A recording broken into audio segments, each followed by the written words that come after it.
Tammy Bruce joins us this morning. Tammy, a lot of people said it was all over the place. It was very disjointed. What did you make of the president's speech? Well, it's still disturbing that Iran does not seem to play a factor for Joe Biden. Issues regarding the hostages, the nature of what is really underlying here, the dynamic. He mentions Hamas and Putin. Well, it's Hamas and Hezbollah and Iran. All right, I mean, it's an interesting triage he's trying to create. That would explain the desire to kind of combine, as an example, the money for Ukraine and Israel. I mean, this is game playing. The billions that have gone to Ukraine versus now us needing to deal with an immediate, shocking dynamic of terrorist gangs attacking Israel. Yes, they're a democracy, but my goodness, this is an attack on civilization. And this is, and in order to really be able to deal with that, Ashley, you've got to be able to deal with Iran. That is the heart of the tumor of the cancer of terrorism in the Middle East. You know, a lot of people talk about peace through strength. What do you think our standing is right now on the world stage? Well, it's obvious that we don't exist. The world is melting down. It's ironic that they said that, oh, Trump was going to cause a world war. We are in the process of a melting down here. And it's not just the Middle East. It is Russia and Ukraine. It is China and what they will do with Taiwan.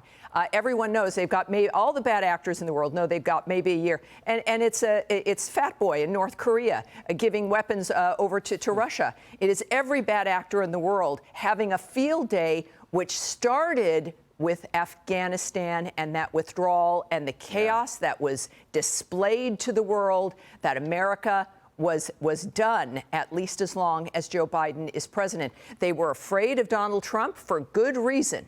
Donald Trump stood up to Iran. They knew that he was serious. We got Soleimani and al-Baghdadi. He was able to frighten the world's worst actors, and that's what America's got to be able to do, is show that kind of strength. It means you don't have to deal with this kind of stuff, and yet here we are in a collapse, and it's because of Biden and a weakness that he projects. You have a new piece out, Tammy, about the media's coverage of Hamas. What do you make of it so far?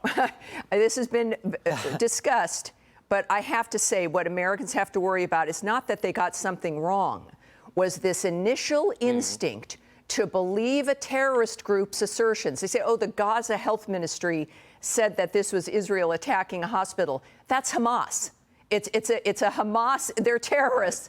And yet you wonder, why wouldn't you believe a group that cuts the heads off of babies? They can be believed and they're trustworthy. This is a remarkable statement about their initial instinct, a desire, a confirmation bias that it was too good to check. If they just waited a few hours, they would have had Israel and our assessments about what occurred there. It made no sense. And also the lack of responsibility with all these headlines. Then riots emerged in multiple countries. Other world leaders gave them an alibi to say that it was Israel, completely putting the world at risk, the entire world at risk. Because of that, it was too convenient, it was false, and the American legacy media played a role in that. They not only have to retract, but everyone is owed an apology, but it was clearly dramatically dangerous. Wow, we could talk all morning, and I wish we could, Tammy, but we are not allowed, so we have to move on. Tammy Bruce, great stuff as always. Thank you, Tammy.